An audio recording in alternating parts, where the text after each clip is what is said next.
I'm Logan Webb, and you're listening to Torture Cast. Swinging. There's a high drive. Deep into left center field. It's on its way. Adios! Pelota!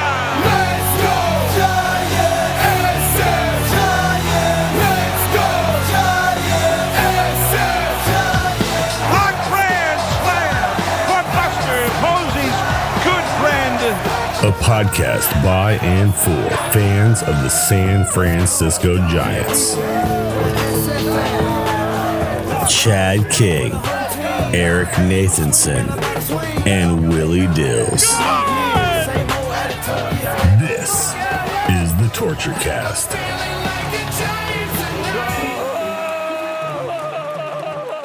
It's Monday, September 29th, 2025, and this is episode 328 of the Torture Cast, the podcast by and for fans of the San Francisco Giants, who just concluded their season yesterday. And as we noted last week, of course, they were officially eliminated, so we knew that that wasn't going to happen, but we were just hoping against hopes that they could finish the season at 500. And surprisingly, they did. And here to talk about kind of the season wrap and a lot of things that have happened in the last 24 hours is Eric Nathanson. How you doing, buddy?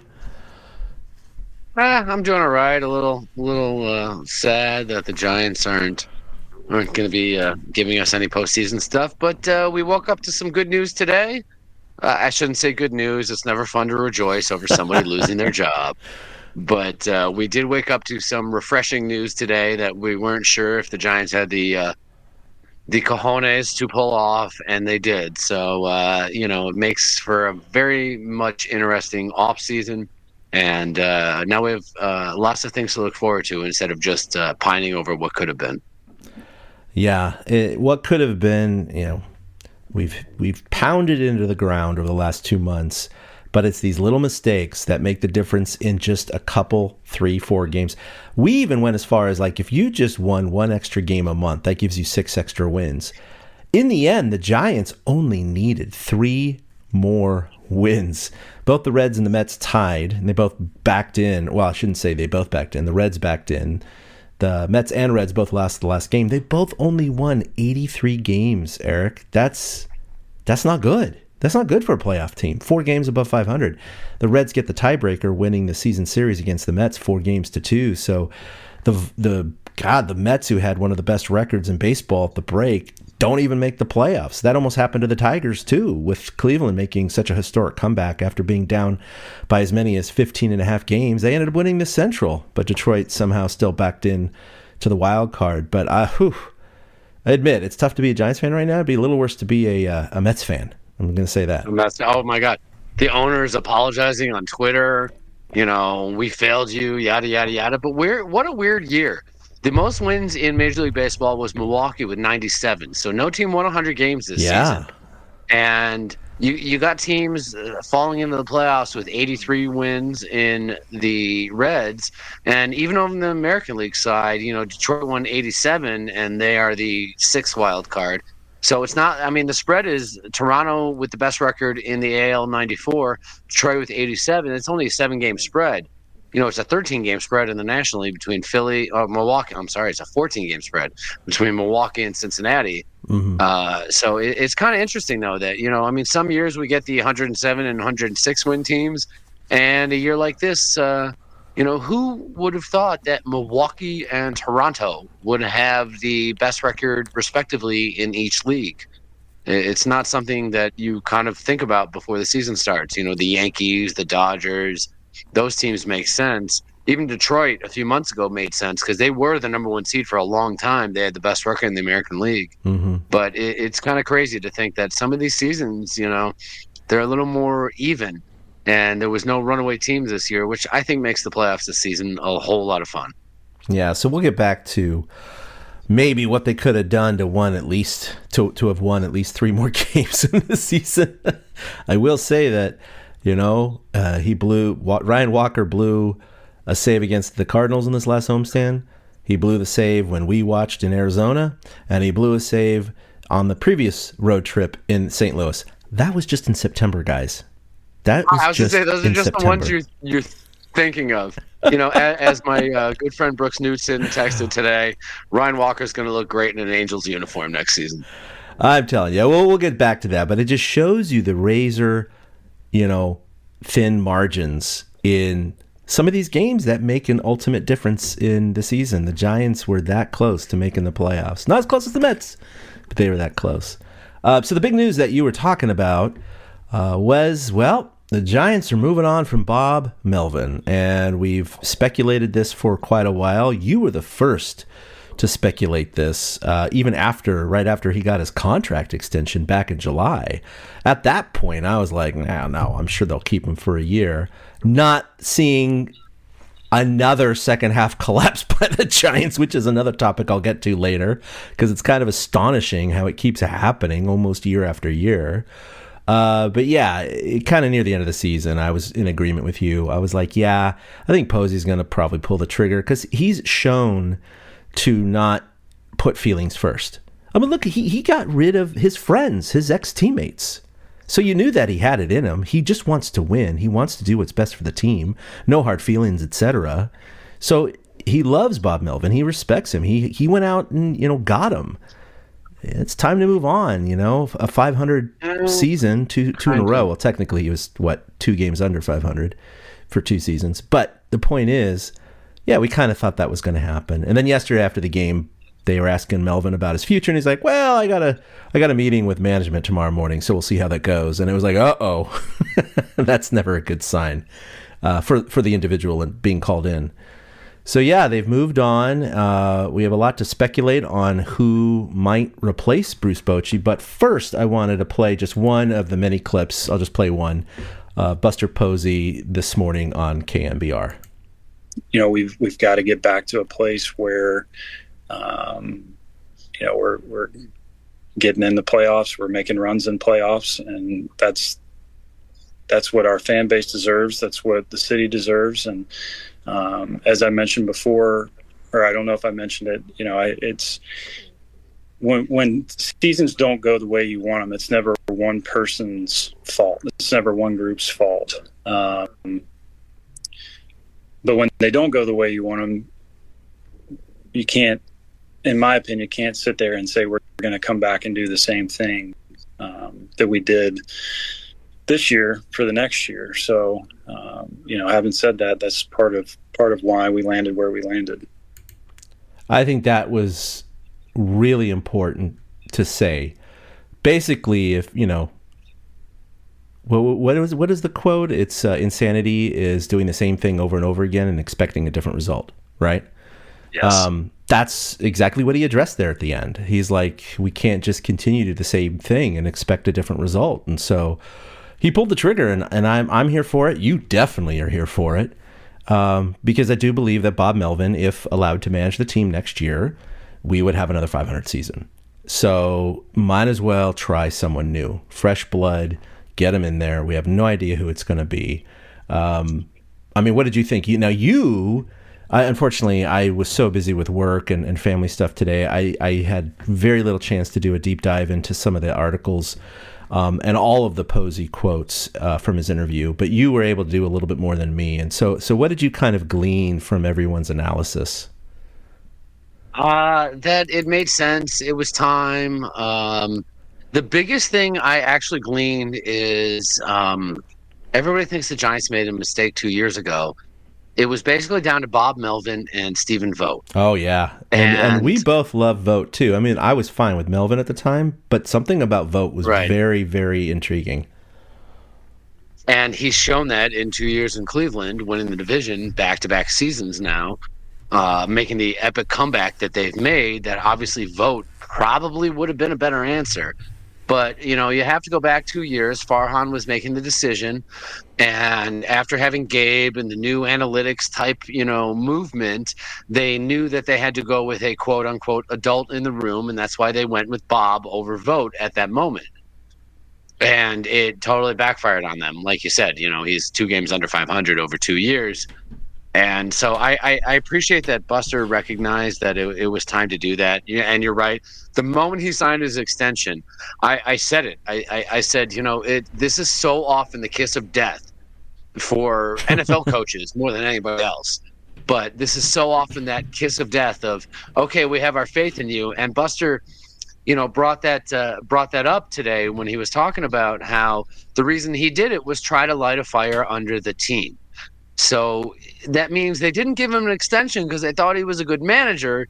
They were trying to light a fire under the team at that moment.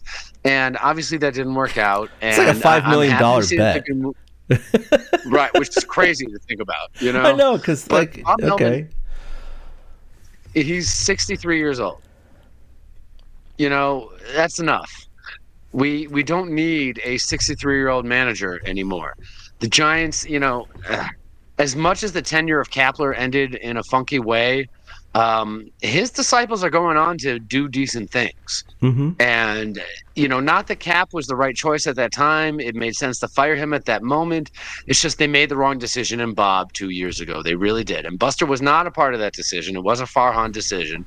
Buster was part of ownership, but he was not the president of baseball operations at that time. Not. And the other thing that stood out to me is this marks 3 straight years that the Giants have made a major move with a top position in the organization. 2 years ago, firing Kapler, a year ago, firing Farhan, and then this year, firing Bob. And you cannot create stability when you are making such moves over and over and over again. So while I'm 100% on board with firing Bob, obviously I've been on board with it forever. I did not like his managerial style. The guy it's funny. I think he has a better managerial win percentage than Bruce Bochy, but he never did anything with his teams. No. They never got anywhere. And it was frustrating.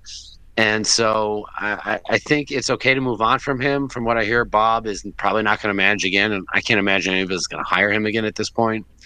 But hearing Buster talk about how he wants somebody who's obsessive over the details and is thinking about baseball all the time. Like, I was listening to Giants Talk podcast today, and Pavlovich was talking about how when Kai Correa was the bench coach, he was freaking watching film in the shower. Like, we need that kind of obsessiveness instead of Bob, who seemed just kind of reserved, kind of like, okay, the players like me, so I'm going to just prove to them that I have their back, and that's about all I need to do. Yeah. His strategy sucks. His use of the bullpen sucked. He never pulled the pitcher at the right time. He always let it get 1 or 2 batters too far, or 3 or 4. He really did. He always just let it get out of hand, and it was frustrating. Mm-hmm. And that's why Verlander struggled at times. It's because he was so fucking sorry. He had such a hard on for getting Verlander his wins. It's okay to be a player's manager, but there is a point where being a player's manager is a detriment to the team. And Bob kind of was that this season. So I'm 100% on board with the move. The things I heard from everything I read, and we'll get into some of the candidates here very shortly, but it seemed like the move that the Giants had to make. If they went into another season with Bob Melvin as manager, I don't know about you, Chad, but personally, I would have been pissed off. No, me too. A couple of months ago, I may not have said that even when they started to tank a little bit, but just seeing the the full and utter collapse of the second half and the frustration of as a fan, not seeing Bob Melvin adapt, not seeing him change his ways, not seeing him light a fire under the team, just kind of being, okay, we're just going to see how this goes. It was like, do something. It was like a meme with the guy poking the stick, right? It's like, come on, man, right. Try something. And that's exactly what Buster Posey does, right? They got rid of Farhan, like you said, last year, and now they've gotten rid of Melvin after they signed him to an extension a mere 2 months ago, 2.5 months ago. I mean, it really is amazing. It was July 1st. July 1st. Okay, so almost 3 months. Kiss of death. And most of his staff is probably going to be dismissed. We already know that Matt Williams will not be back as third base coach. We haven't heard anything about Pat Burrell yet, but I'm certain he's out. It's up to the new manager on whether or not he wants to retain any of the staff. Right. And let's be honest, JP Martinez, the pitching coach, is literally the only guy that should be retained. And even then, I'm not sure he should be retained because you don't want to have, the new guy to be looking over his shoulder at, some old guard. Although JP could interview for the managerial position. That's an entirely possible thing that could happen. But letting go of the coaching staff in this moment too, it makes me happy. Matt Williams, great Giant. A lot of fun as a Giant. Loved watching him play. Hate watching him coach third base. Totally. But we high-fived him in Arizona, so that was cool.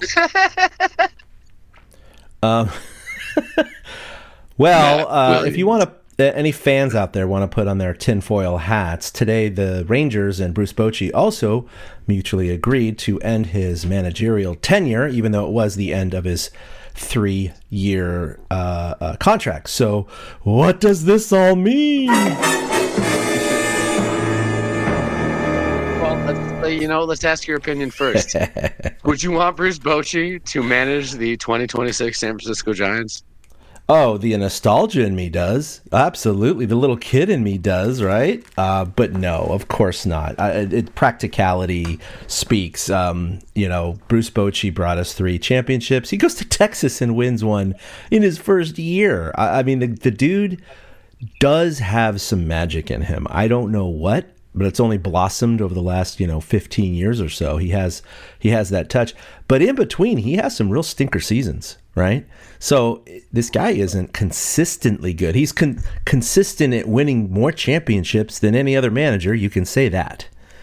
But just from a year-to-year basis. Plus, it's kind of like getting back together with your ex. Is that a good idea? Yeah, you might have some good times. Relive some old memories. It might be nostalgic. But ultimately, is it going to work out? Probably not, for the same reasons it didn't work out in the first place. The only things I can say is that Bruce does have a fire to manage. He definitely has some medical issues. He's getting up there in age. He's old, well, definitely older than Bob by a little bit. And so I think some of the fan base, maybe not thinking about it critically, would love to have him back because maybe they think he would just immediately send him to the World Series. But I think you and I are a little bit more knowledgeable than the average fan, realizing that it doesn't sound. It sounds good from this nostalgic point of view, but other than that, it's they need some fresh blood. Yeah, he's 70 years old. Yeah. And when you hire a manager right now for the Giants, like if you thought they were in a transitional phase with a bunch of young kids that needed to be whipped into shape, I could see it for a year or two. But they're not in a transitional phase. Their core is locked up for the next 5, 6, almost 10 years when you include Devers in that conversation. Mm-hmm. So you need to hire somebody who is going to be here for 5, 6, 7, 10 years at the time. Giants fans love nostalgia more than any other fan base, honestly, that I think I've seen.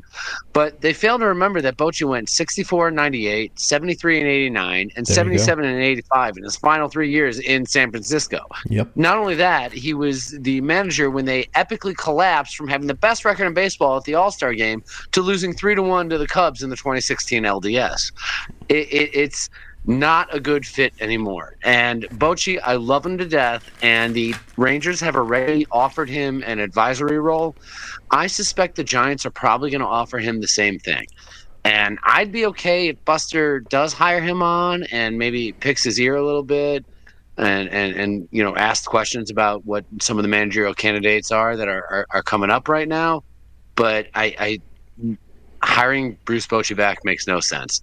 And today, listening to Pavs' podcast and reading through some articles and John Shea, I do have some candidates. Do you want to talk about the candidates? Yeah, let's do it. Mark Hallberg. These are all from John Shea's article. I'll start there, and then we'll move on to Pavs. But these are all from John Shea's article from the San Francisco Standard today. I did not get into Slusser's article. I don't know if she wrote about this. That's behind a paywall, and I just don't care. John Shea offered up Mark Hallberg, the 39-year-old current Giants first base coach. He was a former roommate of Buster Posey's at Florida State University, which is something I did not learn until today. So Hallberg is put out there as a possibility. Skip Schumacher. He's 45 years old. He managed the Marlins. He got fired after 2024, or they mutually agreed to part ways. He did bring the Marlins to the playoffs in 2023, the first season they went to the playoffs and did not win the World Series, unlike 97 and 03. He's a current advisor to the Texas Rangers. Stop me if you want to talk about any of these guys. No. Hallberg, Hallberg, do you think Hallberg's even a possibility? Because he's somebody else on the staff I think has a possibility of staying. I think he has a possibility of staying, but I think a lot of teams tend to, well, I shouldn't say always, but it seems to me not necessarily go with the internal person. You know what I mean? I mean, we talked about this with Ron Wotus back in the day and others who have been around the organization for a long time. So, I mean, it's Buster Posey, so I don't really know what his MO is going to be. They already brought in a big name in Bob Melvin, right? They didn't go with the new kid on the block. So, to me, it suggests that no, they're not going to go with a relatively unknown internal person. Well, apparently Hallberg did interview 2 years ago for the managerial position. Skip Schumacher, I do think, is an intriguing name, but he hasn't shown us really much except for that 1 year with the Marlins. Nick Hundley, he's 42 years old. He is a former Giant. He is a former Willie Mack winner who was there on Friday night. And for the last year or two, he's been a special assistant to the Texas Rangers general manager. So I think he's intriguing. Even Pavlovich said about Hundley that Hundley didn't want the job 2 years ago, that the Giants did approach him about interviewing, and he didn't want to do it. But he said that Hundley does bring like a brightness, like a good attitude. And that Pavs pointed out that the Giants do need someone more likable that the fan base can connect with, and Hundley could be that kind of guy. I mean, a former Willie Mack winner, that's kind of a guy who's connected with the fans already. So I think Hundley's a real possibility. Yeah, and there's something about former catchers that just really seem to make good managers. They're just so cerebral. You already see that with, Bruce Bochy and Stephen Vogt right off the top of the head, right? I mean, there's others out there too, but that's an intriguing name. That is an intriguing name. And I wouldn't necessarily be against that as far as kind of a final candidate. He's also former catcher. It's true. So Mark DeRosa's name has been bandied about. It was bandied about 2 years ago as well. He's 50 years old, and his only real managerial experience is he managed Team USA in the World Baseball Classic, and he has just been a constant analyst on MLB Network. And I don't watch MLB Network. I just don't happen to get it in my region. So I have no idea if, the things he says are smart or anything like that. But DeRosa strikes me as a guy that, will cut through the BS, tell it like it is. He's a New Jersey guy and he talks like it. He's not afraid to tell it like it is. So I think he's definitely, I think he'll get an interview in this round. I like his analysis on MLB Network. I do think that he would be a good voice for the Giants. He does have a little bit of that managerial experience, but managing some big egos, constructing lineups and making pitching changes.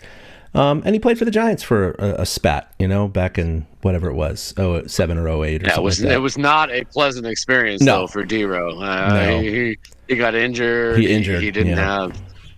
Right, but, I just look to... again, a football reference, but I just look to John Lynch as a very good example of a guy who was in the booth for a few years or an analyst for a few years, and then he became a decent GM for your San Francisco 49ers.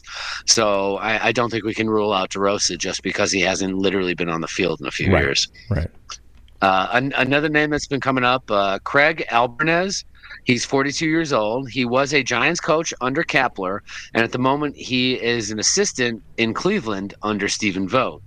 And he's gotten a lot of talk about how he is somebody that is a leader and somebody that people listen to. So it's possible that Craig Albarnez is a candidate. But again, he's with Cleveland, so who knows if they wait until the end of the playoffs to even talk to him. The Giants might want to find somebody before that happens. Again, Shea also mentioned Brandon Hyde. He is formerly of the Orioles as a manager. He's 51 years old. He won 101 games in 2023. Think about that. The Orioles won 101 games 2 years ago, and nobody won more than 97 this year. That's just crazy. Yeah. Sorry. So Brandon Hyde was dismissed last year. I believe it was last year or maybe during this year sometime when the O's were underperforming for the second season in a row. He's from Santa Rosa. Not that that really makes a difference when it comes to picking your manager, but he gets the vibe, you know? That's one of those things. And the last couple I'll mention is George Lombard Sr. He's 50 years old. He's the Detroit Tigers bench coach. He's come up in conversations. And Luis Rojas, he's 44 years old. He managed the Mets for a year or two. He's a current coach with the Yankees, and he's Philippe Alou's son. That's right. So, yeah, those are kind of some names. Pavlovich also mentioned on his podcast that Donnie Ecker, the former Giants hitting coach, he's 39 years old. And he might be in the running. He and Buster apparently got along really well. But he did just get fired from Texas as the hitting coach. And like I said, JB Martinez might get an interview for the big job. And Pavs did bring up Wotus as a possibility, and I think that's fair. Wotus, could get a shot, but again, we're talking about getting a young guy with a new voice. And the one other name I saw was Buster only tweeted Cubs bench coach Ryan Flaherty as also a possibility. So I don't have a favorite of those candidates, but the intrigue for somebody like Nick Hundley or Mark DeRosa is there for me. Right. I would say the only thing that, by the way, did any of these, did Shea or Pavs bring up Bochy at all? Yes. They both did it in passing to also agree with our assessment. Okay. That this is not the time for Bochy. Pav said it, and I agree with it. And, I wasn't trying to pass off his statement as my own, but the Giants need to hire somebody for the next 10 years. And Pavs was talking about that, and that's why Bochy should not be the answer. And Shea, he actually called Bochy for a quote, and it was before the news leaked of Bochy and the Rangers, quote unquote, mutually parting ways. And so Bochy didn't have much to say to him at that point. Sure. He really didn't have any answers or anything that he could tell him that was worthwhile. But they both did speculate with the possibility of Bochy, yada, yada, yada, but also agreed that that would be a mistake. I love Bruce Bochy. I thank him for everything he did. The one thing Pabs talked about was when Sabian hired Bochy, what they didn't expect is they found out the two of them became just quick friends and became great friends and best friends. And that was part of the winning formula, was the GM and the manager were on the same page. And over the last few years between Kapler and Melvin, the Giants did not have that. Yes. They didn't have the GM who was locked in for a long period of time with a manager who's locked in for a long period of time, grow together and become fast friends. So the Giants are probably, and Buster, because that's what he knows, is probably looking for that kind of a relationship, which is why, as much as it's sour grapes, Stephen Vogt is probably the one that got away. Yeah, I agree. And he was very intriguing 2 years ago. He really was. We talked about him. Bob Melvin was the safe known, but Vogt was the shiny possible diamond in the rough. We just didn't know. But we did talk about him being the catcher and having that spark, and he's great with the fans. He's got a good personality, all that stuff. I think if Bruce Bochy were 5 years younger, I think it would be more of a realistic possibility, because you have to recall that the main reason that he was not renewed was the fact that him and Farhan were not getting along. They did not see eye to eye, and Farhan clearly wanted him out for his own guy. I think if Buster Posey was in the position in 2019, of course he was playing with the team. This is a hypothetical universe, guys. If Buster Posey was president of baseball operations in 2019, Bruce Bochy would have still been the manager in 2020, 21, at least a couple more years. Now that it's, 5 or 6 years past or whatever it's been, he's just too old, and the retread is just not going to work, because Posey and Bochy are really great friends. But it also includes or introduces that dynamic of, he left, I won't say he left on great terms in the sense, because there was a schism between him and management, and he also had, the last couple of seasons were just not very good. So his legend wasn't tarnished. It just didn't end as good as we had hoped, because he made the playoffs in 2016 after a crappy second half, and then just had a horrible 2017. My God, they only won 64 games that year, and then a bad Yep. 18 and 19, and then he was out. If he were to come back and have 2 bad years or 2 sub 500 or 500 years, Posey's going to have to address it the same way he addressed Melvin, right? 2 years, we're not going to do the same thing again next year. He already said that. He already got rid of Melvin. So here he is in a situation where he's got to get rid of a legend, and his friend. I don't know if Buster Posey wants to put himself in that position. Not that he cares. He's already gotten rid of his friends before. But I do think it's just time to turn the next page, because the longevity is the issue. It's not just his health and other things, although those are concerns. It's the fact that if you want to build that consistency from year to year and a little bit of continuity with some of these longer term contracts, especially with Adamas and Devers, and I have Eldridge coming up and others. Chappie's going to be around for a while. Webb signed the extension. You don't. Is he going to be 77? Like he's going to be like Sparky Anderson territory. It's not a good idea. No, Jack McKeon when he won in 03 with the Marlins. Yeah, mm-hmm. Yeah, but Bochy would just be a stopgap, and the Giants don't need to be looking for a stopgap right now. They need to look for somebody who's going to lead this team for the next few years. And I got to say, I am encouraged by Buster Posey firing Melvin. I am encouraged by Buster Posey's moves this season as the president of baseball operations. Zach Manazin obviously in on a lot of these moves. Mm-hmm. But you mentioned it. Buster got rid of friends. He literally traded like nothing but teammates at the trade deadline.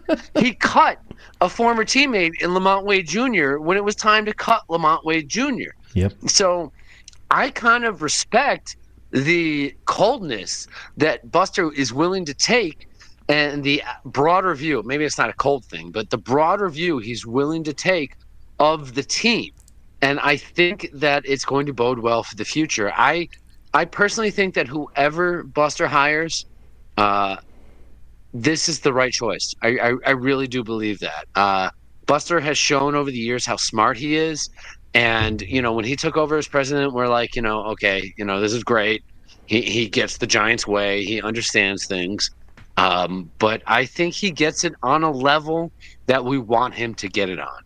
And whoever they do choose is going to be the right choice. Had he been in charge 2 years ago, I'm pretty sure Vogt would have been hired. And I don't mean to keep harping on that because I hate playing the what-if game. I'm the worst at the what-if game. It's so stupid. But I think that would have happened. I don't think Bob ever would have, Bob was an overcorrection from Farhan Zaidi. It was like in How I Met Your Mother when they thought Barney started dating Patrice. It's not the overcorrection you want, because he ended up back with Robin, and you hear Buster 2 years later going, okay, well, I'm ending up having to find somebody new again. It's the same damn thing. Good How I Met Your Mother knowledge. I like it. Deep cut. Oh, there. yeah, I've seen it quite a few times. So I think Buster, in Buster I trust, for real. Yeah. Everything he's shown me so far has been good. Like I said, when the extension happened with Melvin, I don't believe that this is anything but a move to boost the team. And then to have Buster come out today and say that that's exactly what it was makes me believe that Buster understands the culture, understands the fan base, and understands what Giants fans want. So I look forward to the next few weeks. It's going to be interesting to see who does get interviewed, who does get hired, and things like that. But Buster's definitely going to set them up for success for the next 5 to 10 years instead of just trying a stopgap for the next couple of years. Bochy would be that stopgap. I love the guy, but he was offered an advisory role with the Rangers already. I have a feeling Buster's also going to offer him an advisory role. And if he has his choice, I have a feeling Bochy's going to come back to San Francisco. I don't think he'll stay with Texas. Yeah, I think he likes it out here.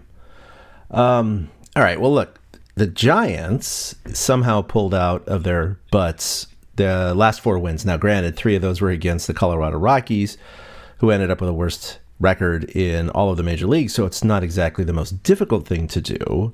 But they'll still win 1 out of 3 games, so it's still hard to sweep the Rockies. They did win the last game against the Cardinals, and I just wanted to talk about a couple things that happened. First of all, I just mentioned Ryan Walker blowing just those 3 games off the top of my head in the last 2-3 weeks of the season. And that was just here in September, let alone all the other blown saves he had. And that was more than the difference in the Giants' playoff hopes. He almost blew a game over the weekend. I believe it was Saturday when they had the lead on the Rockies, and he allowed a home run and then got 2 runners on base. And then Melvin was like, "I've seen enough of this shit." Was there any other fitting ending to Ryan Walker's season than him getting yanked from the mound after almost blowing a Justin Verlander start? Like, it was literally and it was Verlander again. the most. Right, it was the most apropos ending to that man's season ever. Yeah. It was so funny how perfect it was. Yeah, ended up loading the bases, and they got the last guy to foul out to Chapman, who made a nice catch against the screen there and by third base. And Verlander got his entire 4th win of the year. Chasing 300, not going to happen. Sorry, Justin. But then yesterday, Logan Webb went out for his last start of the season, and they just shut out the Rockies. He was fantastic again, but he ended the season just in remarkable fashion. He obviously eclipsed 200 Ks for the first time in his career a couple of starts ago, but he ended up leading the National League in innings pitched and strikeouts. He's the first Giant to do that since 1944, and he's been the MLB leader in innings for the 2nd time in the last 3 years. I mean, this guy is, I know we called Matt Cain the horse, but he is the horse. This guy comes out, he's rarely injured, and he just pumps, 6-7 innings every time, high strikeouts, and he's just solid. He ended the year with a 3.22 ERA. I mean, what can you say about the guy? I mean, he's just a consummate professional. He loves this club. He thought in his interview, was it 2 starts ago, or maybe it was his last start, where he was saying that, no offense to my previous teams I was on, but I think this is the most talented team I've ever been on. And I just don't know how we didn't make the playoffs. And he's a cheerleader. He loves this team, and he loves the guys. So, he's definitely a Giant for life. I really hope that he just stays with them forever. And I also hope that he doesn't, as he ages here, he's still relatively young, but that he doesn't start running into problems like a Matt Cain did or someone else. Hopefully he'll last another, 10 years in the orange and black. But he just is so impressive. It's so funny because he'll have a couple bad starts here and there, and you're like, uh-oh, is this a sign of nope, he's fine. Yeah. There's just hiccups along the way. That's kind of how Logan has been. The guy in 1944 to lead the National League in strikeouts and innings pitched, Bill Voisell. Oh, I remember him. Voisselle. Yeah, of course.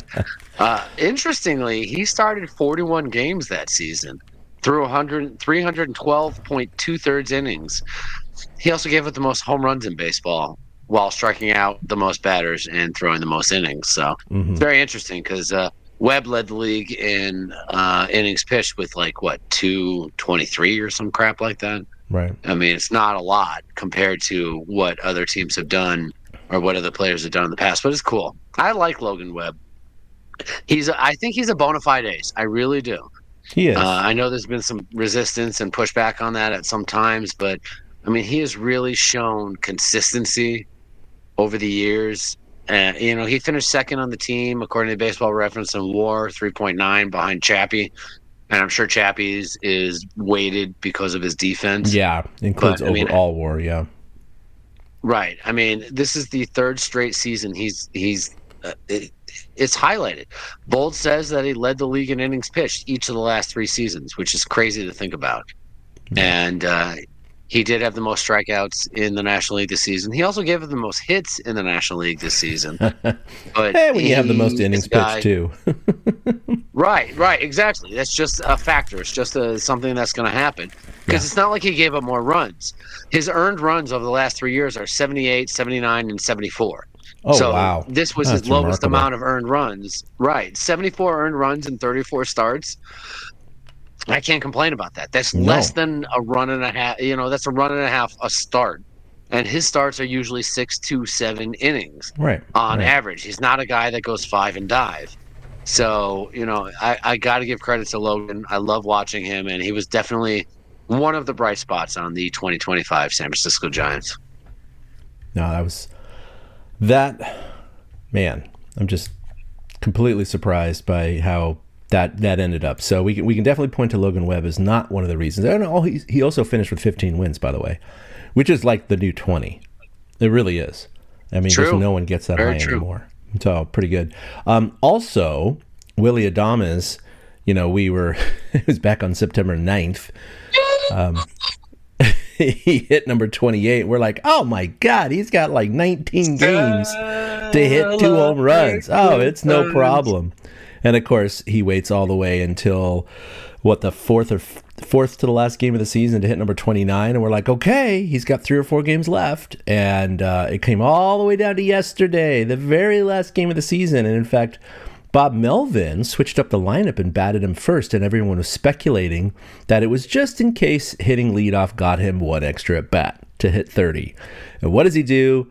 First pitch, or first at bat of the game, bam, knocks it out to dead center field, hits 30. First Giant to do so since Barry Bonds hit 30 plus in 2004. 21 years ago. Every team's done it many multiple times since. And the Giants just have not. So that is one of the monkeys. They're statistical oddity monkeys that the Giants finally got off their back. Still didn't hit 30 plus. He just hit 30. That's the irony to me. That's hilarious. He barely got there. I mean, how is that not perfect for the 2025 Giants since he barely got there? We get 162 of the season. He barely got there. So I know. I mean, it's fun. It's kitschy. I joked in my group chat, like, did they stop the game and hold a ceremony for him? Because this is the only thing they have to hang their hat on this season, which is just pathetic. So, I mean, it's nice to see. But like we've talked about, Devers is going to do it next year. And if Adames does it next year, combined with Devers, this team should be in the playoffs. Well, Devers ended up hitting 20 with the Giants. I mean, he almost caught Ramos and Chapman. Yep, which is just amazing. I've come around on Adames. Early season, I was not a fan, but I have come around on Adames. I've seen some talk on the subreddit about how Adames still isn't a clutch player and doesn't come through. That bullshit. The guy came through. He was our best offensive player this season. He really, truly was. And so good for Willie. I'm sure he feels good about it. I mean, coming from the year he did, and we talked about the Willie Mack last week and who we thought would win. It all made sense.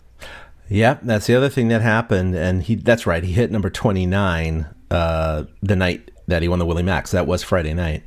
So yeah, we were right about that. That was the easiest call I think we made all year, to be honest. Mm-hmm. So he won the Willie Mack Award, so that was not a surprise. But anyway, he waited the very last game of the season. And what really surprised me is that we've known this for years about this weird curse about not having a 30 home run player on the Giants. MLB picked this up. They were on their national, tweets and social media. We're going, Willie Adames, first Giant to hit 30 home runs since Barry Bonds. It's like, since when does a dude hitting 30 home runs make national news like that on the MLB social media? Like, it's just funny. I just was like, wow, even they're picking up on this. Cal Raleigh hit 30 more home runs than Willie Adames. Yes. Yeah, that's right. We didn't even bring that up. Raleigh did hit 60, only the 7th player to do so. And he was getting awfully close to breaking the AL record that Judge had just set a couple years back at 62. Yeah, 2 years ago, yeah. Yeah, it was amazing. He had one hell of a year. It'll be fun to see him in the playoffs. Yesterday, kind of like with Brandon Crawford in his year and other players over the years, Wilmer Flores was taken out ceremoniously during the game yesterday because everybody sees the writing on the wall. For a bench guy who plays mostly first base and some third too, you got Chapman, you got Eldridge and Devers, and it's like, there's not a role for Wilmer on this team. But he joined the team in 2020, 6 seasons, and he was a really good Giant. So many clutch moments with him. Definitely a guy that we're going to remember for a long time. But it was nice of the Giants and Melvin to do that in the end, and I'm sure he appreciated it. But he's 35, so he's still got probably a little bit of life left in him as a bench guy somewhere in the majors. So we'll see if he ends up with someone next year. I mean, yeah, he is that kind of guy that's a role player. He said it himself that he spent his first 6 years in New York, and then he had that 1 year in Arizona, and then he spent the next 6 years in San Francisco. So it was like a different part of his career. And he was a good Giant. He wasn't a great Giant. He was the guy that we joked, not even joked. We were dead serious when we said, if Wilmer Flores is the best player on your team, you've got problems. It's true. And that's no offense to him. Couple of years. Right. It really isn't. The guy was playing to the best of his abilities. He's always going to be remembered for, well, at least I'll always remember Gabe Morales saying that he went around in Game 5 of the 2021 Unfortunately, NLDS. I always think of that too. But, it's fun. It was fun having Wilmer on the team. He seems like a really good clubhouse guy. He moves like the Tin Man from Wizard of Oz. It's kind of funny to watch him run. Mm-hmm. So I will miss him, but you're right. There's no room for him on this ball club next season, and that's fine. I can see him catching on somewhere. But catching on will be like with the Twins or – the A's, just some crap ass team that needs a DH or something like that. But Wilmer was a good Giant, but he was not a winning Giant. Let's be honest. He was not a part of any huge winning teams except for 2021. Yep. It's funny. I bring up 2021. This is a discussion and a point I didn't make earlier. I felt like the Giants have a better roster this season than they had in 2021 when they won 107 games. Mm-hmm. And that's why Bob Melvin got fired, because you have a roster that is even better than the team that won a franchise record amount of games, and you can't even get over 500. But anyway, Wilmer Flores, good Giant. I'll miss the Friends theme song. I love the story. It's fun. I don't know if you remember when Wilmer was a Met. In his final year with the Mets, he thought he was being traded, and he started crying in the middle of that game. Yep. And thought that was it for him with the Mets, and it just showed how passionate he is about his teammates. And I'm sure the clubhouse will be a little worse off without him. Yeah. Rafi Devers played in 163 games this year, and no, they don't have the extra game anymore. Obviously, that's not what happened. But he's the first player to do that since 2008, and the first Giant since Jose Pagan played 164 in 1962. So obviously the Red Sox had played one more game than the Giants at the time of his trade. And he never missed a day. He played every day for the Red Sox, and he played every day for the Giants. And I'll be honest, I knew that was coming up a couple of weeks ago when I read it somewhere. That guy... He's not the most athletic person. He's very large. He's just someone you assumed had a couple off days, number one. Or number two, had a bum ankle, had a sore something at some point during this year. No, never did. He played every single game. He's a little Iron Man for the Giants and the Red Sox. Pretty amazing. So I'm really looking forward to him, next year. Yeah. It was surprising because he was a little injured when he got traded. His back was hurting him. Mm-hmm. There was about maybe even putting him on the IL, and he did get a day off in Milwaukee. He got a day off, but he ended up as a pinch hitter late in the game, which is the only game he didn't start as a Giant. Mm-hmm. So it got him to 163. Even the last guy in 2008 that did it was Justin Morneau, and that was only because the Twins played the 163rd game against the White Sox. It's been since the 90s that somebody got traded midseason and had something like this similarly happen, which is the only road to do that at this point. Yeah, I commend Devers. I don't know where the quote I saw came from. It might have even been Melvin, but they said that Rafi comes to the park with a smile on his face every day. He just seems to love baseball.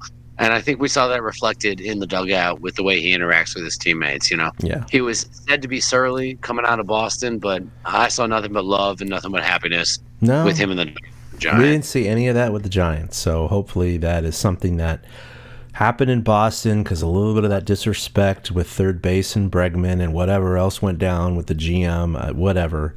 As long as that doesn't happen here, and he's a happy dude, he'll be mashing more than 30 home runs every year for the next few years for the Giants. So, and it'll put this whole streak about Barry Bonds to shame. Not only, you know what? Things come in runs all the time, right? So you'll go 21 seasons or whatever without hitting 30 home runs.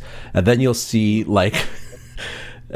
obviously him do it this year, and then Devers and him and Chappie all do it next year, and then Devers does it like 5 years in a row, and suddenly it's like, whoa, Right. they can't not have a player hit 30 home runs. He might hit 40 next year. You know, it True. was really refreshing to see Devers get his first splash hit in this final homestand. Yeah. It was really nice. The ball landed. I went, "Hey, Dad, meet Raffy Devers." It was cool to see him finally get a splash hit. And maybe he can understand how to turn on the ball a little bit more in San Francisco. But he does. He has that pipeline to left center field and stuff like that. So I'm with you. That run might start. I think Devers, he's going to be the Giants' best hitter for at least the next 2-3 years. I don't see how he's not. And we'll go over some stats later. But, Right. of course, that borne out by the fact that he was with the Red Sox for almost half the year. And then Justin Verlander, my God, the guy's 42. We didn't expect too much from him this year. And his first half wasn't that great. But not only did he have a 1.96 ERA over his final 7 starts, he finished the year with a 3.85 ERA, very respectable and amazing for a 42-year-old.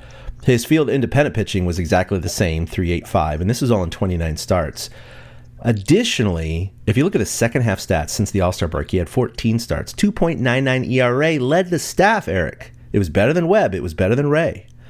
So, he was the best Giant starter in the second half. That statistically it's true by a pretty long shot, actually. So the guy was great for a 1-year deal for a 42-year-old. That said, I know that he expressed a lot of frustration this year at times. Ryan Walker, for games in which he either did not receive run support, and as of a few weeks ago, I haven't checked since the end of the season, he had the lowest run support of any starter in the majors. But then if you add the fuel on the fire there, and again, those Ryan Walker and other bullpen implosions, national writers were writing about him going, the statistics just don't tell the whole story here. The guy went 3-11, I believe, or 3-14. I can't remember. It was 3-11. I'm not looking at it right now. Or 4-11. The guy should have had at least 8 wins. At least. The guy did not deserve having 4 wins. So, Ryan Walker blew 3 or 4 of them right off the top of my head. And then you have the bullpen implosions on other games as well. So, for him being frustrated, trying to chase 300, that's what he really wants. He is not coming back to the Giants next year. I'd be okay if he did. Honestly, I would be too, I'm of surprised. course. I'm shocked I'm even saying this. He did end up at about 16th in run support, so it got better as the season went on. Okay. He had 3.2 run support, but Kyle Freeland only had 2.9, and that guy started 29 games. That's why he was so Michael angry Watt, at the Giants. right? How dare you, Raffy Devers? Yeah, how dare you? I'm so surprised that I'm actually saying these words, but I would welcome Justin Verlander back on the Giants next season. The first half of the season, it felt like he totally lost it. It really did. He was leaving the fastball flat. His breaking stuff was not moving the way it should be, and he was leaving stuff straight up in the middle of the zone. But he adjusted. And so if he wants to continue with the same kind of surroundings and feel comfortable, I don't think he'll start off next season as poorly as he did this season. So if the Giants want to bring him back, I'd be cool with that. Obviously he's not going to get 300, but if Verlander wants to keep playing, I have no problem with him as a 3, 4, or 5 starter. Yeah. No, he proved his worth for a 1-year deal for this with his second half. He really did. He really did. He was great. He was great, and especially the Giants ended up with the 24th. Hold on a second. I'm about to sneeze. Of course, on a podcast. I think they ended up with the 24th ERA out of starters in the league, and he helped bring that down, along with Webb and Ray. They really struggled in the second half. They just really didn't have any reliable 4th and 5th starters, and so depth is always an issue for all major league teams. The Giants usually have decent starting pitching depth, but the second half really showed that weakness. First half they weren't as bad, but second half was just not good. So, yeah, they need to look at a lot of options to shore up that depth, and they're going to have Webb and Ray for sure. But Verlander would be a nice, 4 or 5 starter to include. But this is all stuff for the offseason, and again, I don't expect it, but you never know. Stranger things have happened. I just wanted to get to real quickly the final stat leaders. We were talking about Adames and how he really turned things around, other than his batting average, which we know is kind of like the new 250. So it's really not as bad as people make it out to be. He was clearly the offensive MVP on this team. He led the team in homers with 30, RBI with 87, stolen bases, which is not saying much, I have to say, with 12. Which is just like, runs 94 and 160 games. Yeah, I know Devers played 163, but again, these are stats with the Giants. You can't include the Red Sox stats for Devers. I do believe, along with you, I think that next year Devers will be the offensive leader in most of these categories for the Giants. Yeah, indubitably. So yeah, he was their offensive MVP. I mean, period. He just was. You have Jung-Hoo Lee, batting average of 266. He led the team. He also led the team in triples with 12. The next closest, ironically, was Patrick Bailey. I was like, what? Ow! But it was only 3. So you go from 12 to 3. That was the gap between first and second. So it wasn't even close. Well, not even that, though. If you throw in Bailey's inside the Parker, true. He almost had 4 in a sense of times that he ran his ass around the bases like that. Like, that's right. Seriously, I was the catcher, second in triples, but I mean 3 is not a respectable number, so that kind of makes sense. The Giants are slow. They're just slow. Oh, what are they, second to last in stolen bases in the major leagues? Correct. That is something that would really benefit them to improve upon, and we'll see what happens there. Chapman led the team in on-base percentage, slugging. So, of course, you add those two up, and he leads in OPS. That goes hand in hand. His OPS was 770, which is not bad at all.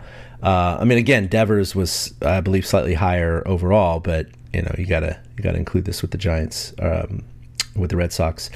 Ramos led the team in hits at 159 and at bats at 620, and of course Logan Webb led the team in wins with 15, ERA at 3.22, innings pitched at 207, and Ks at 2.24. Ray did lead the team in WHIP at 1.21 and batting average against at 2.21. Very good marks. And even though Ryan Walker led the team in saves at 17, he had 24 opportunities. You do the math. 7 blown saves. They're in the playoffs if Ryan Walker doesn't blow 6 of those games, 5 of those games. Oh, man. He doesn't blow 3 of those games, Eric. That's it, right? Well, actually, a blown save can still be a win. That's true. We don't know which ones. But how about 3 games that he blew that were losses? Yeah. His stuff is electric, except when it isn't. And that's not what I want out of my closer. No, and then you add the other blown saves just from the team as a whole, and I could look this up, and I don't think they led the league in blown saves, but it wasn't good. Their save percentage was not good. So if that was just 3 games better, again, Giants are in the playoffs. But it is what it is. Hey, look, predictions we did at the beginning of the year in episode 310, way back in March or April when we did that. So I was going to read off what we predicted. The big one, and we talked about this in the last couple of shows, and you and I personally, I thought you were going to nail, and that was wins this year. You went with 79. I had 82. Willie had 88. Now, they were sitting there at 77 and 81 at the very end of the year. They had just lost 8 out of 10 during our last podcast, and it was like, well, if they go 2-2, you're probably going to nail it. If they go 3-1, you'll still be closest to the pin. But they ended up sweeping. They ended up going 4-0. So this isn't the Price is Right, even though I was 1 over. If it was Price is Right, you would have won. I have issue right now. All right, I'm the only one that said that they were going to finish under 500, and they finished at 500. So part of me thinks that should count for something. You and Willie both said 82, 88 winning records. I said they're not going to have a winning record, and I was correct. They didn't have a winning record. Oh, that's hilarious. That's hilarious. Yeah, I should have just chosen one win, and then that would be Price's Right strategy. No, so You're I think over. Vegas had it You're at over. I win. I'm over. It doesn't count. Vegas had him, I believe, at 78 and a half. Me up on stage. Right? You got to start jumping up and down and acting like an absolute idiot too. Oh yeah, totally. I'll do cartwheels. Yeah.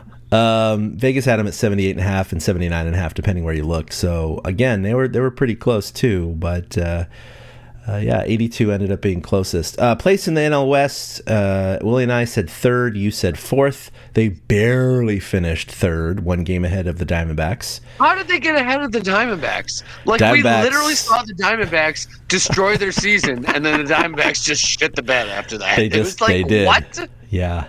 I don't know, man. That was bad. I know we saw 2 games, 2 losses in Arizona, and then they ended up actually leapfrogging them back again. They ended our season, and we still finished ahead of them? Ow. I don't know. That's how shitty we are against the NL West, the intra-division games, which was another huge issue, right? 4-9 against the Dodgers, 3-10 against the Padres. This is they beat up on the Rockies, but that's a no. That should have happened. Playoffs, only Willie said yes. Bananas can beat up on the Rockies. Sorry. No, I think some really good college teams, and maybe even some of the better AAA teams could. Team leader in home runs. Yeah. You went with Ramos. Willie and I went with Chapman. We were all wrong. It was Adames. Team leader in average. You and Willie did go with Jung-Hoo Lee, so you nailed that one. I went with Ramos. Ramos did lead the team in hits, but that's not batting average. Team leader in wins. All 3 of us said Webb. Team leader in ERA. I said Webb. You said Ray. That was neck and neck until the end of the season. But Ray did win in batting average against and in whip. So in some instances, he had better stats than Webb. And then Willie had said Webb/Walker, but I mean, as a starter is concerned, he's going with Webb. What the hell was that? That's what he put in there. So, yeah, I know. Such a head. That's why I gave it a dirty green instead of a bright green in the notes. Right. He gets a half point. It's such a hedge. Oh my god. And I'm sure he's just as pissed at Walker as we are. I know, right? He loved Walker, by the way, too. Team leader in stolen bases. I went with Lee, who finished with 10. Willie went with Adames. He was right, who went with 12. And then Eric, you went with Ramos. So, but again, with a team that barely steals any bases, this really doesn't matter. I'll be honest with you. I stole more than 12 bases in an 18-game season. I swear to God. I was the leadoff guy, and I definitely stole more than 12 bases. Well, it's ridiculous that 162 games, 12 is the leader. Oh, my God, it's so bad. That isn't even a stolen base every 10 games. That's like a stolen base every 15 games. That's stupid, right. Eric. That's not even a strategical bump and increase in your winning percentage when you're stealing one bag out of 15 games as the team leader. It's totally not a thing. Oh yeah, you stole a base once every 2 weeks, and you led the team. I mean, that's fucking ridiculous. It's really horrible. It is. We haven't had base stealers in 10 years. The Giants just don't believe in that. But hey, Buster's looking for somebody who obsesses over the details, so maybe that person will look at stolen bases. Yeah, I hope so. I mean, I'm sure they know all this stuff. They pore over it all the time. I guess they just don't value it. All-Stars, I went with Webb and Chapman, so it was right on Webb, not on Chapman. Willie went with Chappie, Webb, and Walker. God, he loved Walker. And you went with Ramos, Adames, and Chapman. Unfortunately, none of those guys made it.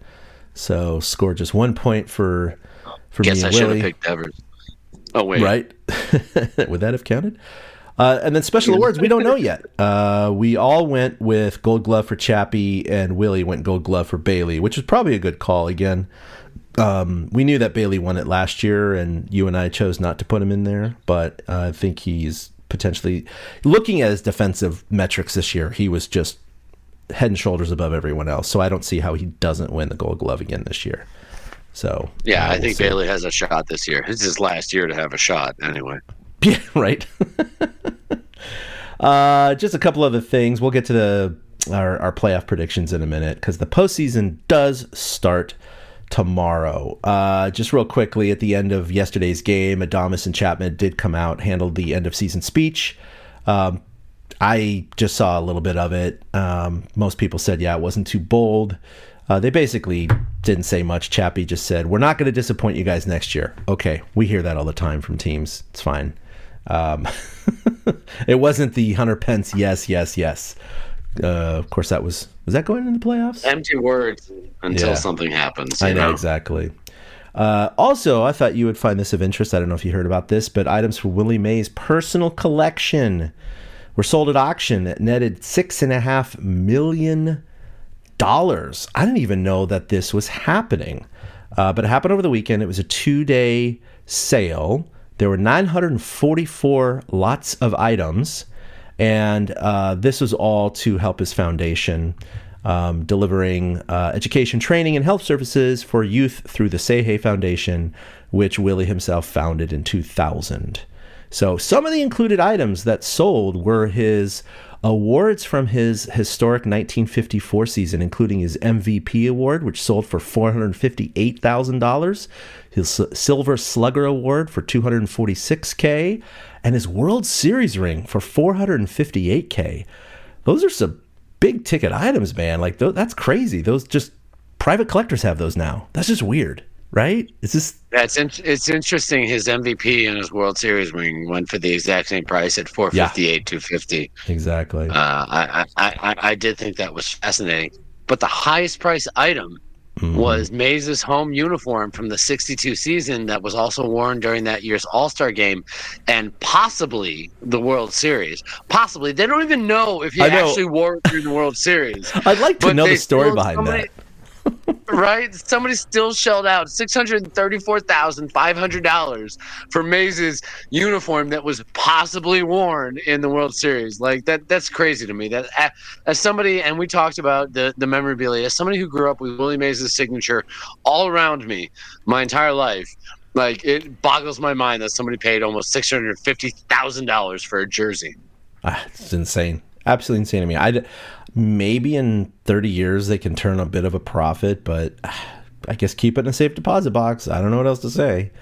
They obviously are not looking to turn a profit. No. This person who's collecting this has to be a Willie Mays boomer fan. Like, it's got to be some old fuck that just is like, oh, I want to get, Willie's stuff. There's no way somebody like in our age bracket made these purchases. It's just not happening. By the way, I'm looking at a picture of that 1962 jersey, and it has his name on the collar, and it has his signature on the lower right, and it says 1962. But it was made by Wilson, and the size is a 42, and I wear a 44 in jerseys. That's interesting. So I would have squeezed into Willie Mays' jersey. Interesting. I'll never forget the first time I was ever on TortureCast. Willie Dills brought up the fact that he had Willie Mays' signature inside of a book or something like that, but he wasn't really sure if it was real. And I said, Willie, does the W look like a 4? And he's like, yeah, it kind of does. How did you know that? I said, well, that's how you know it's real. Because Willie Mays' signature, for some reason, his W looked kind of like a 4. You can see it in the picture. I can see it right here. That you shared with me. Right. Yeah. It looked kind of like a 4. It's very, very weird that Willie always did that, but it made it that distinct. You know what I mean? And Sure. so, like, that's why I literally I can picture Willie's signature in my sleep. I grew up around it. I totally get it. It's a funny thing. Like, seriously, his MVP from 65 went for $387,750. His Sultan of SWAT award went for $235,000. Does anybody remember the Babe Ruth Sultan of SWAT award? Yeah, I'm like, neither how do is I. that? Is that what a Silver Slugger was back then? I mean, what the fuck is that? And so I thought was more interesting is one of the lower priced items. I mean, out of 944 items, and I know there were a lot of lower priced items, but one of the ones they listed here was a custom 1977 Stutz Blackhawk 6, which includes a, quote, built for Willie Mays placard and signed Mays documents. Went for $45,000. I'm shocked about that. I mean, I'm not saying the car is valuable itself, but the fact that it was custom built for Willie Mays and it's got some signatures on it, I just expected that would have gone for more. That's just like a normal new car price. You know what I mean? Right. That's all I could think. That's the car price. Yeah. I was like, okay. Also, his Presidential Medal of Freedom, which was presented to him by Obama in 2015, won a bid for $64,625. I thought that was kind of high for something like that. But Hunt Auctions also told ESPN there'll be another offering from the Mace collection towards the end of this year, and they expect, quote, an additional 7 figures in that auction as well. So save up, Eric. Go get your Willie Mays merch. I'm ready. Put in those. Let's go. Put in those bids. I'm going to call my proxy. $100,000. I've got this. I'm going to call my proxy. We got it. Totally got it. No problem, man. We got it. All right. So around the league, just real quickly, we mentioned this already. The Reds did get the third wild card with the tiebreaker against the Mets. I still can't believe it. I'm sitting here going, Why do you blow it? I thought maybe the Giants or Diamondbacks, and I know the Reds were hanging around, but I just didn't see the Reds making it versus the Mets. You know, I'm shocked. I'm shocked. So it'll be good for them. This is the third time Terry Francona. Right. This is the third time Francona has led his new team to the postseason in his first year under the helm. Yeah. Now, first of all, I thought Tito was the manager last year. I totally spaced on that. But he did it with the Red Sox and with the Indians, and now he's done it with the Reds. Like, every time he joins a club, they make the postseason. It's kind of ridiculous. I don't know how this is happening, but he's doing it. And so, hey, look, good for the Reds. I personally would rather, look, I know TV wanted to see Juan Soto and Lindor and others in the playoffs. There's no doubt. They don't want to see the Cincinnati Reds. But as a fan, I'm sick of the Mets, and I hate the high payroll and the owner and everything else. So I'm very happy. I'm very happy that the Reds made it. Yeah, but L.A., New York, ratings. L.A., Cincinnati, Yeah, exactly. But see, we don't get paid by ratings, so I'm okay with it. But yeah, it's going to be Reds versus the Dodgers. The Guardians, of course, we said this already, completed the largest comeback in modern baseball history to win a division. The Blue Jays locked up the East on the last day, and the Yankees were relegated to the wild card. And the Tigers, of course, didn't win the AL Central, but fortunately for them, they just backed into the playoffs, and they will be the wild card. So this is the playoff picture as it looks now. And of course, playoffs start tomorrow. I won't read all the game times to you, but we have 6th seed Detroit at Cleveland. We have the 5th seed Red Sox at the 4th seed Yankees. So you have that big rivalry in the first round. And of course, your 2 byes are your 1 seed Blue Jays and your 2 seed Mariners. Over in the National League, I just mentioned the Reds will be hosted by the Dodgers. The Padres will be visiting the Cubs. And then the Phillies and the Brewers have the byes there. So that's going to be interesting. It's crazy. It's definitely different. It's good to see the Mariners in there. They're not often in there. The Reds not very common. Brewers getting the number 1 seed. It's they were good all year. We knew that. And of course the Giants played well against the Brewers. We talked about that. Somehow they win against them. They can't beat some of the crappier teams. Good to see Cleveland lock it up, and it's going to be a fun first round with the Yankees and Red Sox. So it is time to make our predictions, and we're not going to make round by round predictions because that's just too much. What we're going to do, and we have been doing the last few years. Well, no, we can walk through it for sure, but ultimately, what we're going to count is our NL winner, AL winner, and our World Series winner. And quite often, in my experience, I usually don't even get one person in the ALCS or the NLCS, and I'm out early. And I'm sitting there going, nailed it last year. Yeah, I think you did. I actually think that you did pretty well. In fact, I'm looking back right now. Yeah, I know, huh? World Series. I picked LA. Yeah, I picked LA over the Yankees last year. I nailed it.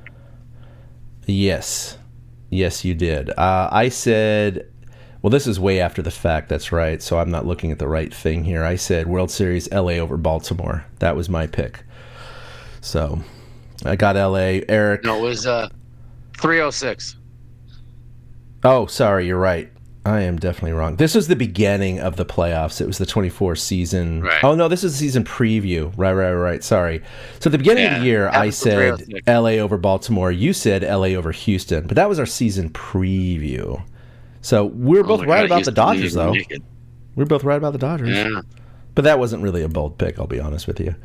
Correct. ALCS, I said Cleveland and Baltimore. NLCS, I said San Diego and Philly. World Series, San Diego, Cleveland, San Diego, the champs. And that was clearly wrong. You said New York and LA, with LA winning. You were 100% right. So that's right, you nailed it. Okay, Eric, bestow upon us your prognostications and see if you can do this 2 years in a row. Okay, well, I think the Dodgers will end up beating the Reds, and then Philly and the Dodgers will face off. This is where my heart really has a hard time. The Padres and the Cubs are playing in a wild card series. They played in the 1984 NLCS. It is literally the first playoff series I remember in my life. I was 5 years old. And my late wife is obviously a Cubs fan. And so I'm going to be rooting for the Cubs as hard as I freaking can. I want them to win it all. And I'm not going to let that cloud my judgment, though. I think San Diego sneaks past the Cubs. Mm-hmm. So Milwaukee plays San Diego. Philly plays LA. I think Philly beats LA. And I actually think San Diego sneaks past Milwaukee. And I think the NLCS is Philly and San Diego, with Philly taking it. Mm-hmm. On the AL side, I think Cleveland holds serve at home, moves on to face the Mariners. I think the Yankees hold serve at home and move on to face the Blue Jays. I then think the Blue Jays take care of business against the Yankees, and the Mariners take care of business against the Guardians.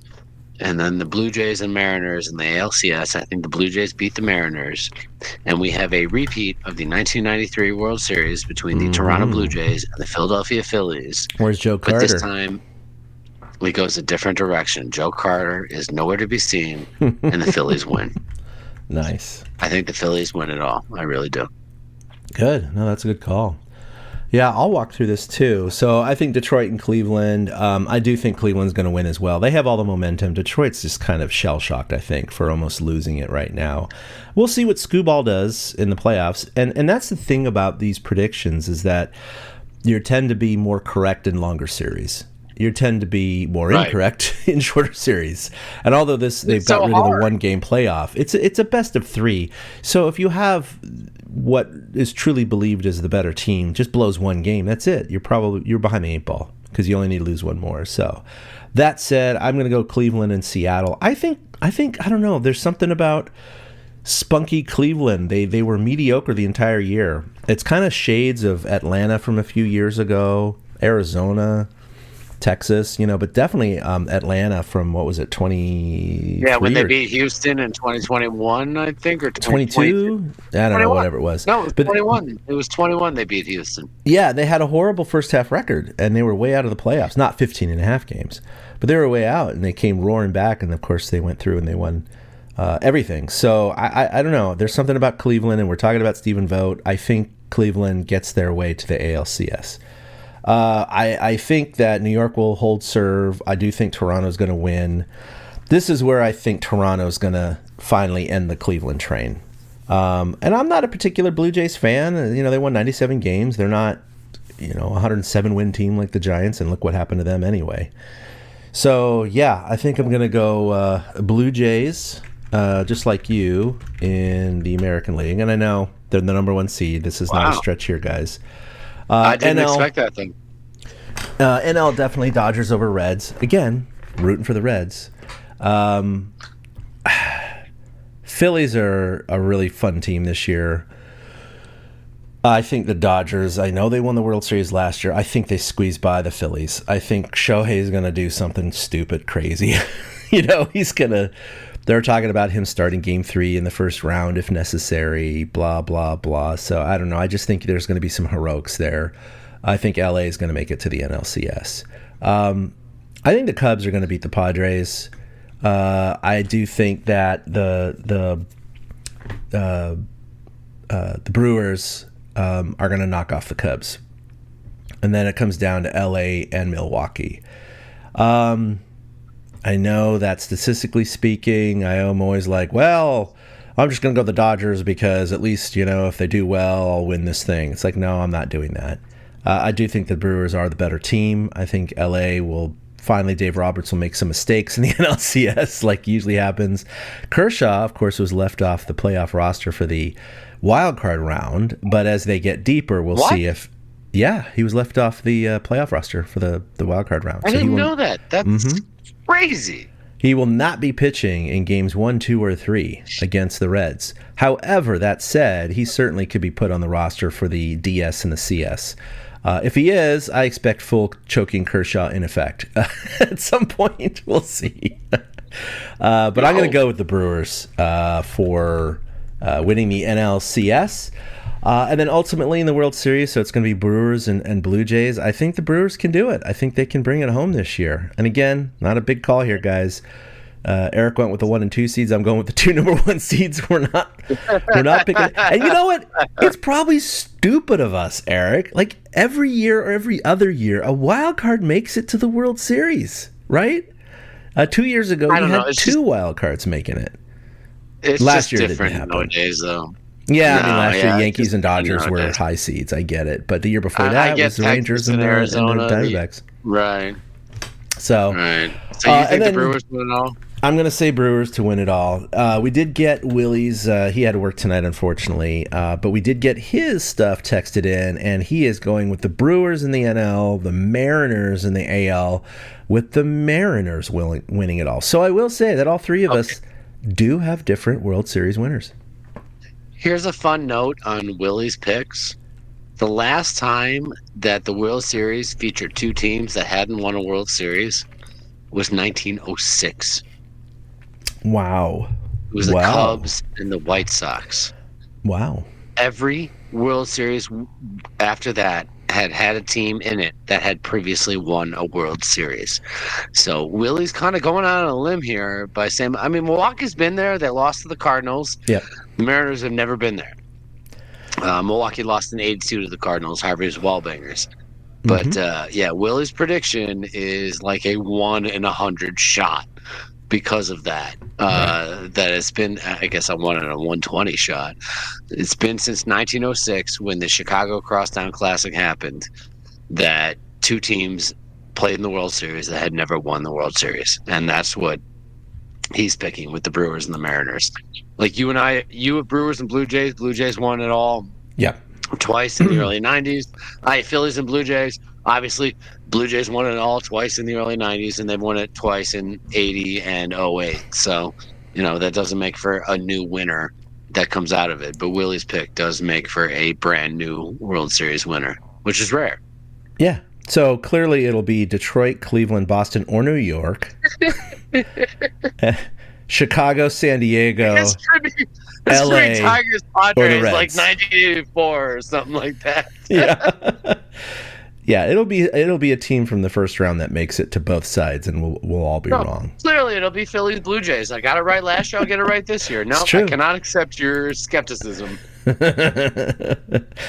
always a crapshoot, but it's fun. So, all right, well, it's gonna be fun. We don't. Sometimes, it's like, well, the Giants didn't make it, but at least I don't have to worry about my ulcer. I'm just kidding. I don't have an ulcer. But it's a feeling similar to an ulcer, I think, when I do watch Giants playoff baseball, because I am a freaking fidgety worrywart and anxiety-ridden balloon of just existential crises. So at least I won't have that, question mark? I'll just be able to... Yes, I do... No, I want of course I want the Giants to be in the playoffs. It's also the thrill of it too. I mean, I go to Niners games and kind of live and die on that edge as well. I went to the game yesterday and what a horrific game, and they still could have won it. I was there at the NFC Championship 2 years against the Lions and how they were being crushed at halftime, and they came back and won. I mean, the feeling of elation and joy at the end of that comeback was second to none. Obviously, we know what happened in 2014 and of course 2012 with the remarkable 6 wins in a row that were elimination games. We've been there a lot, and so we know what it feels like. And I miss it. We haven't felt it since 21, and it was short-lived. It was 5 games, and prior to that, 5 years earlier in 16, and that was also relatively short. So it's the drought is getting too long now, Eric. It's getting too long. 5 playoff games in the last 9 years. It's not good. Sucks. We used to be the class of the NL. Now we're lucky if the Giants can even make the playoffs. I will say this. I do think with the Reds and the Cubs and the Guardians coming in and the Mariners and Blue Jays, it makes for fun playoffs this season. We made our predictions, but quite honestly, I don't have the foggiest idea who's going to win it all this year. I really don't. We never do. Any one of these can get hot. There's a couple teams I may discount, like the Reds. Okay, one team. So, I don't think that they're going to win it all, but literally it seems like a crapshoot among all the other teams. And it should make for a fun postseason. It just sucks that our team is not in it. Yep, it really does. But it'll be fun to root for the Reds, even though they are huge underdogs against the Dodgers, but it's going to be fun anyway. And who knows? Stranger things have happened. They played in the playoffs in 95. The Reds beat the Dodgers in the NLDS that season. It was the first year of the expanded playoff format. Like I said, Padres Cubs played in 84, so that's kind of a revisiting of that. Yeah. Yankees Red Sox, well, I mean, that's just in and of itself. We all know what that is. But I don't think the Guardians and Tigers have necessarily faced off in the playoffs before. So that's kind of a fun new little twist to enjoy this. I think if Cleveland passes them and they play Seattle, I think they played once or twice in the 90s. I'm not sure. Don't call me on that. But it's a lot of fun with the teams that are in this year. I mentioned how the records are kind of bunched together this year. And so I think that just means that a champion can emerge from anywhere. Yeah. And Detroit, it's interesting because they did barely make the playoffs, but here they are in a position where they still made the playoffs. They're in the same position as they would have been if they had won the Central, except for not having home field advantage, correct? So they can still view this opportunity as erasing it, right? They can erase what happened to them by beating the Guardians 2 out of 3 times. And they'll be basically back to where they would have been if they had been the higher seed, because they would be facing the Mariners anyway. So I think, that's going to be an interesting series too, because those two guys, they ended up with the same record, right? But the Guardians had the tiebreaker. We would have had several Game 163s. We would have had the Mets and the Reds. We would have had the Tigers and the Guardians. We got robbed of that, man. I'm just saying. Yeah, we totally did. That would have been today. Well, we do have 4 games a day for the next 2 days, starting at 10 a.m. Pacific. Tigers Guardians are first. Padres Cubs play at noon Pacific on ABC. Red Sox Yankees, of course, at 3 Pacific, and then Reds Dodgers at 6 Pacific. Yeah. It's no surprise that the Yankees and the Dodgers got the primetime slots. No, not at all. Not at all. Well, I think that's going to do it for us. It was a little bit longer, but we had to do a bit of a post-mortem. We didn't even get into a lot of the guts that I had in the notes, like what went wrong, what we would have changed. But you know what? That's fine. We don't want to have a 3-hour podcast tonight. It's getting late. We have the whole off season to kind of dissect. Fundamentals, lack of hitting, shitty coaching. There you go. There's your thing. We're done. No podcasting again. But right. This is the time of year which our frequency, which has actually been very good for most of the summer, except when I was traveling, starts to wane a little bit because there's a little bit less to talk about Giants-wise from week to week. So Eric and I will talk offline with Willie. We may or may not be back in a week to review kind of the playoffs or any other developments in Giants, if they hire a manager, that kind of stuff.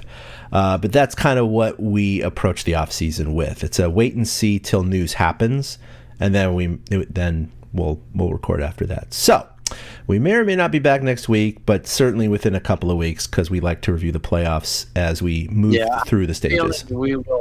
I have a feeling we'll pop on with the Giants hire somebody. I'm pretty sure we did that with Cap a few years ago.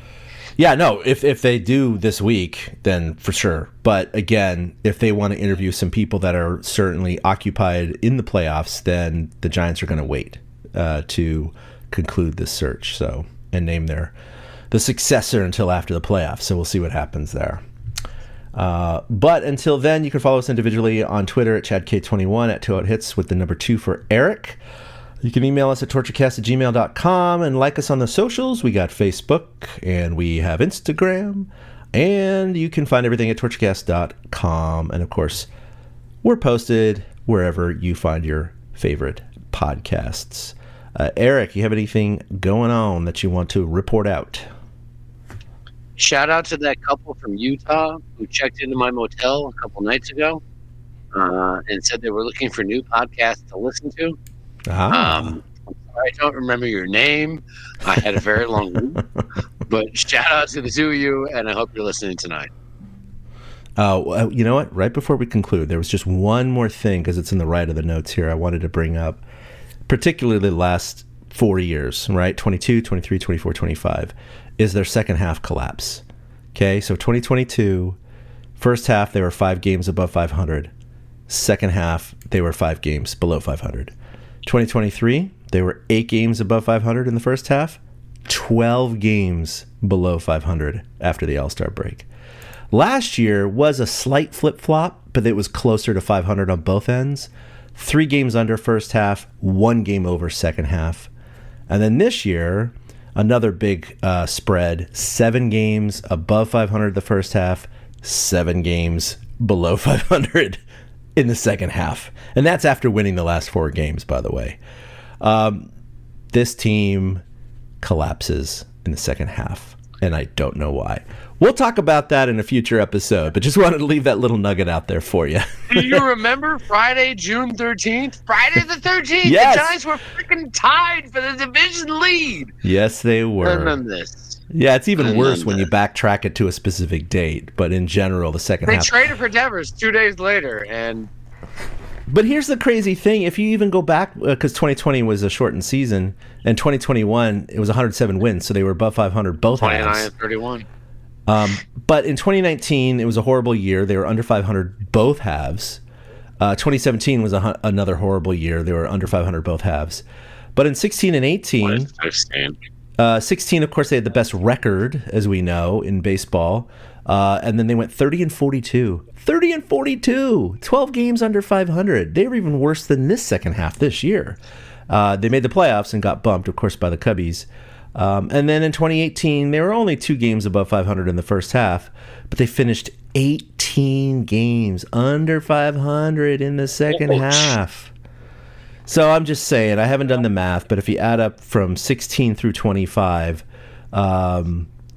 their first half winning percentage is above 500. Their second half winning percentage is below 500. It's a trend, and this is something that the Giants need to fix. It's, on average over the last 10 years, this is what they've been doing. So anyway, something to think about, because I don't know why the Giants are bitten by this bug. I'll say this: earlier this season, obviously, it was clear that Buster was listening to the podcast because he cut Lamont Wade Jr. after I asked him to cut Lamont Wade Jr. Something else happened. So, Buster, fix it. Please, fix it. Just fix it. Cool. All right. Well, that'll do it for episode 328. We'll be back in a week or two for episode 329. Talk playoffs, talk new Giants manager maybe, or anything else that's happened with the club. Until then, for Willie, for Eric, this is Chad signing off. We'll see you next time. Boom. A big thank you to everybody for listening to the Torture Cast, the podcast by and for fans of the San Francisco Giants. Follow us on Twitter at TortureCast. You can also like us on Facebook or check out our blog at torturecast.com. I also want to say thank you to Ashcon and Bailey for letting us use their song Feeling Like a Giant for our intro. For Ben Lee and Chad King, my name is Willie Dills saying, we'll see you next time.